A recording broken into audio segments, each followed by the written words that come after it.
Hey guys, welcome back to the channel. My name is Robby, and I know I'm a little bit late to the party, but I really wanted to get to know this device and use it every day before I made my own review about it.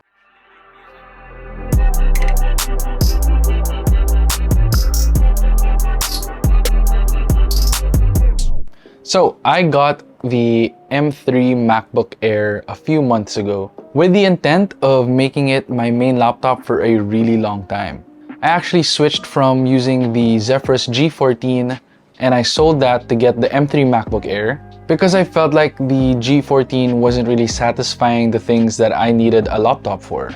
So I needed something that was more portable, it had a longer lasting battery, and it would be able to handle editing apps smoothly with no issues at all. And with the G14, it was kind of a gaming laptop, but I never really found myself gaming that much when I was on the go. Alright, so let's quickly go over my thoughts on the design, because I don't really want to bore you guys with details that you've probably already heard from other YouTubers who reviewed this product on the day of its launch. But overall, I really love the overall aesthetics of the MacBook Air, at least in my opinion. And mind you, I have not used a MacBook since 2017, so I had the older version of the MacBook Air back then. And I do have to say that ditching the old wedge shape on the older MacBook Airs for this new rectangular shape on the M2 and now the M3 MacBook Airs is probably a really good decision because I really like the way it looks now. It doesn't really do much to boost the quality or anything. It's more of a visual appeal, at least for me, because I really do like the more rectangular shape than how it looked like before. And in my opinion, it looks a little bit more professional and premium that way.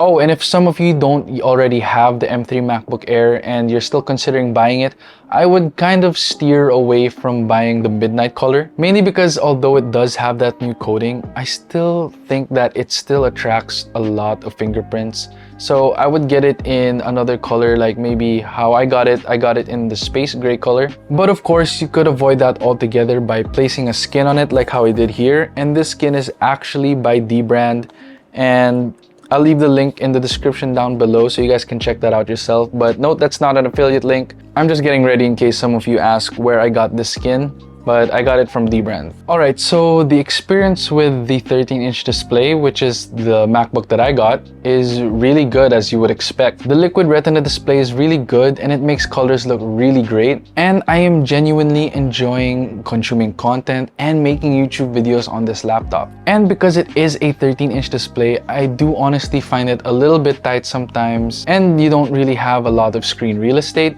But I guess that's the price that I'm paying for choosing portability over screen size. But of course, there's always workarounds to this, like setting your display view to wide so that you can see a little bit more on your screen.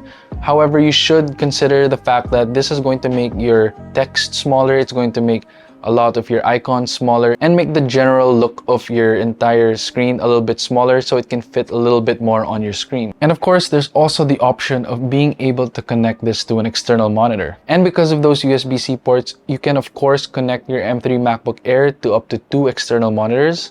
Just note that you're going to have to keep it in clamshell mode if you're going to use it with 2 monitors. But if it's just one, you can have it open and use your main laptop screen and an external monitor. Now, obviously, the M3 MacBook Air does not come with ProMotion on it like the MacBook Pro, which in my situation doesn't really bother me because the 60 Hz on these Apple devices is a really good 60 Hz experience. You don't really notice a lot of lagging or ghosting. It's a really smooth 60 Hz and it doesn't feel choppy at all.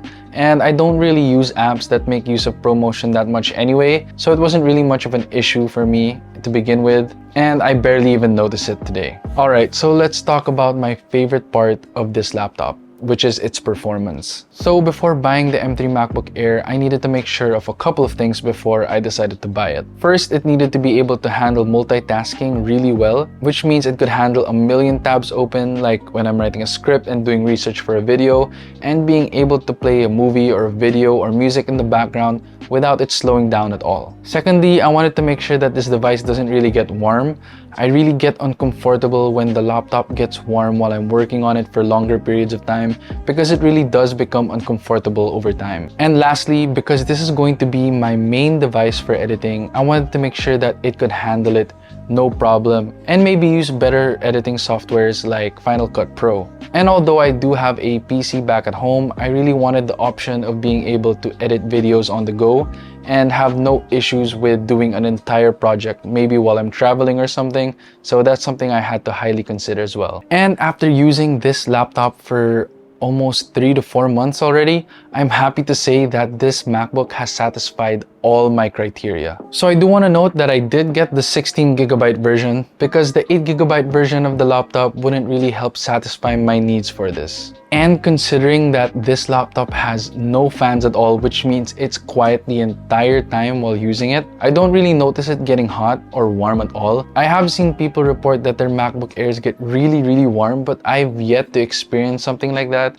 and that might be something that's just wrong with their unit, so they should have that checked as well. But anyway, I did notice, however, when I would start an editing session with really heavy files, 4K footage, and a lot of layers on it, it would get warm at the start of the editing session, but after a while and after editing for a few minutes, maybe 15 to 20 minutes, the laptop would actually cool down and it wouldn't get warm anymore, and I could go the entire editing session without feeling uncomfortable due to the heat.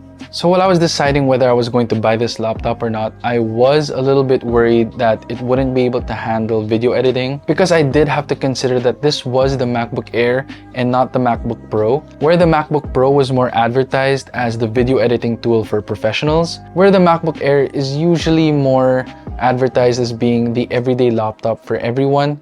So I was a little concerned if it was actually able to handle video editing. But after some time of editing and my last few videos actually being edited fully on my MacBook Air, it was actually able to exceed all my expectations. Now, I do want to note that if you're a professional videographer or video editor, then you might want to start looking towards the MacBook Pro, because if you're going to be working with a lot of 4K files, 4K 60, maybe even 8K videos, then you're definitely going to experience a little bit of lag and maybe the app crashing on the MacBook Air. But for basic YouTube videos like the ones that I make, then you won't have any issues at all with the MacBook Air. Now, if you're going to consider the M3 Macbook Air for video editing, then I would really highly suggest getting the 16GB RAM version, because it really will help your workflow and make your editing experience much smoother. Alright, so I really want to talk about the battery life of this laptop, which might actually be my true favorite part of this review, because the battery life is absolutely amazing. I can go up to 2 to 3 days without charging my MacBook, but of course, with more heavier editing and heavier use, I will take a charger with me. But if I'm just gonna do light editing or some polishing on a project, or just using documents or watching YouTube or consuming content like Netflix,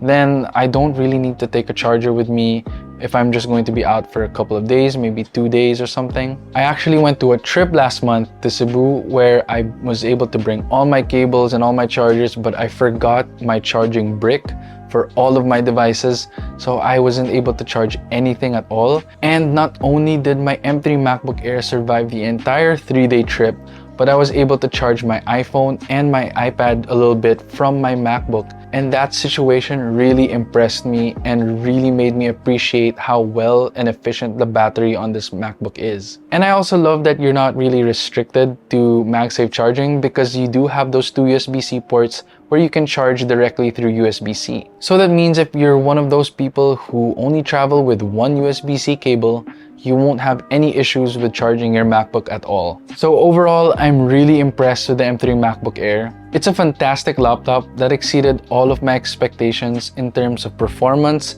battery life, and portability. The M3 chip is incredibly powerful, allowing me to handle demanding tasks like video editing with ease. The battery life is also phenomenal, easily lasting me a couple of days without needing a charge. And while the display could be larger for those who want a little bit more screen real estate, it's still a really great panel with a lot of vibrant colors and a really good brightness level. Although some of you might struggle to use this outdoors, I personally never experienced any issues with using it in direct sunlight because I don't really find myself using it outdoors that much, but when I do, I still can get some work done. But for some of you who do use it outdoors a lot, you might want to consider the MacBook Pro that gets a lot brighter. I really love the sleek and modern design of the MacBook Air, and the build feels really solid. So if you guys are looking for a powerful, stylish, and portable laptop, then I highly recommend the M3 Macbook Air. It's a really great choice, especially for students, and maybe in some use cases for professionals, and anyone who needs a reliable and versatile device. So let me know in the comments down below if you want to see how I use my Apple devices, or if you're looking to see what accessories I use with all my Apple devices, or a general video on how I integrate the Apple ecosystem into my workflow,